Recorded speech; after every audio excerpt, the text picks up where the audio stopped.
Hi, welcome to Scrap Happiness Studio again. In an earlier video, I talked about how using the diagonal strategy to do a scrappy quilt without laying out your blocks. And so I really tested myself on this one.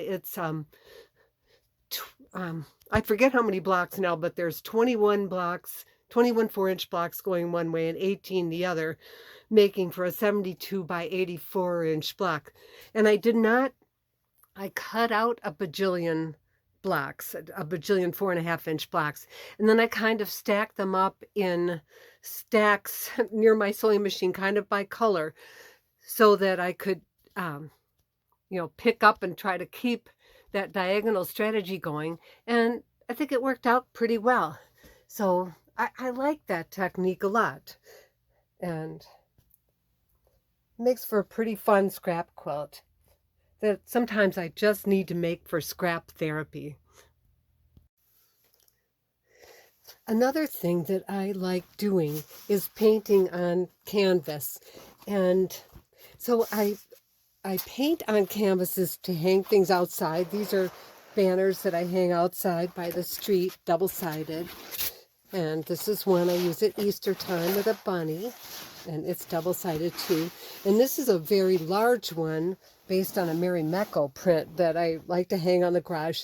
If I'm going to hang these outside, I use primed canvas, and I prime with house paint. This is fabric that I just finished, and this I've done, it's a nice big piece of canvas I did. This, because I'm going to use this to either make handbags or book covers or pencil cases or something like that, I did not prime it, because if you prime your canvas with house paint, it makes it very stiff and it's hard to sew. So the thing that my secret, not secret, but my technique, because I'm afraid of plain white fabric. So what I like to use is oil pastels, and you might already have some oil pastels around the house. Oil pastels were invented in the early 1900s by this company, Crepes, in Japan.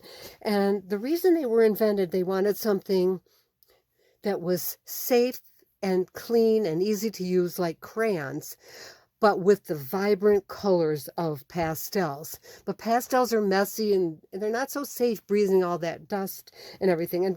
And oil pastels were a commercial success from the get-go for school children. But in the 40s, fine artists like Picasso went to the French company Sennelier and asked them to make artist-grade oil pastels.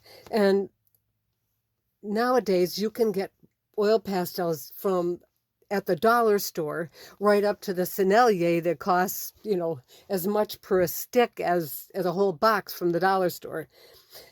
And the difference is the amount of pigment versus carrier. But one of the wonderful things about oil pastels, and why fine artists love them, it's like paint flowing from your fingertips. I usually take the paper off and so I can use the whole stick. And you don't have to reload a brush or anything. And oil painters use them as an underdrawing, but interestingly, you can paint right over these with acrylic paint, which is what is on this fabric, and it works fine. Sometimes there's a little bit of resist to the paint, but that just makes for a prettier texture. And acrylic paints are very permanent. Oh, and I forgot to say, oil pastels are also very permanent on fabric.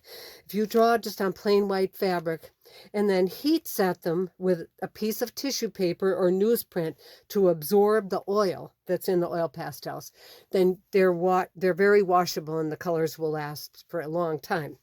But I find that heat pressing with tissue paper or newsprint is very important, because otherwise the oil pastels have a non-drying oil in them that can make the pastels continue to rub off for a long time. Of course, you can always cover them with like a, trying to think of the name, like a polyurethane varnish. So I wanted to show you next about how I went about starting this painting. So what I've got here is a nice canvas pillowcase cover. And as I said earlier, you can either prime your canvas or you can just paint right on it. Acrylic paint and oil pastels are very permanent on it. And to get started on the cloth underneath, I had these two rubbing plates. And you can use a lot of household items for rubbing plates too. But I just tucked them inside here. And I'm not worried about getting a perfect print or anything. I just want to get something on this canvas so it's not a blank white canvas. And you just rub on here and get some lines going. And then I'm going to move them around a little bit.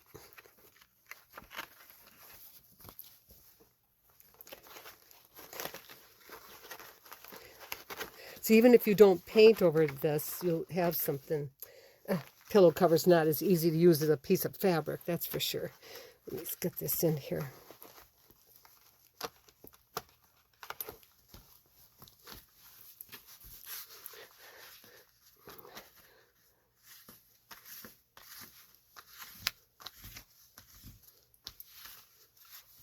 I'll scooch this up a little bit.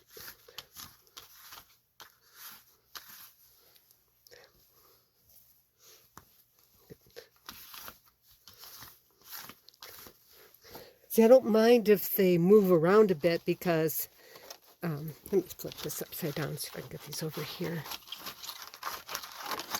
Because I'm just trying to get some nice texture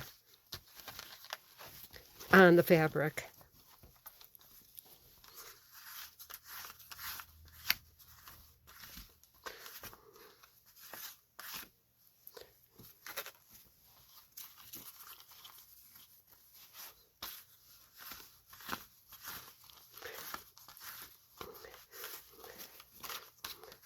Anyway, I think you can see where I'm going with all this. Just getting a lot of beautiful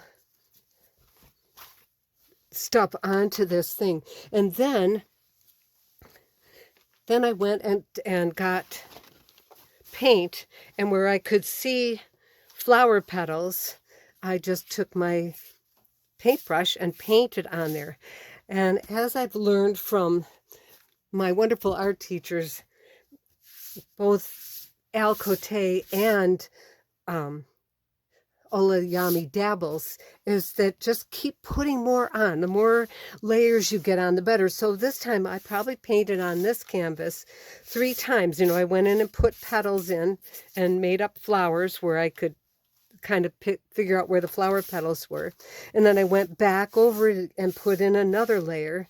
And then the last time I used the edge of a credit card and put these little lines in, you can see, and little polka dots with the brush. And I'm really happy with this fabric.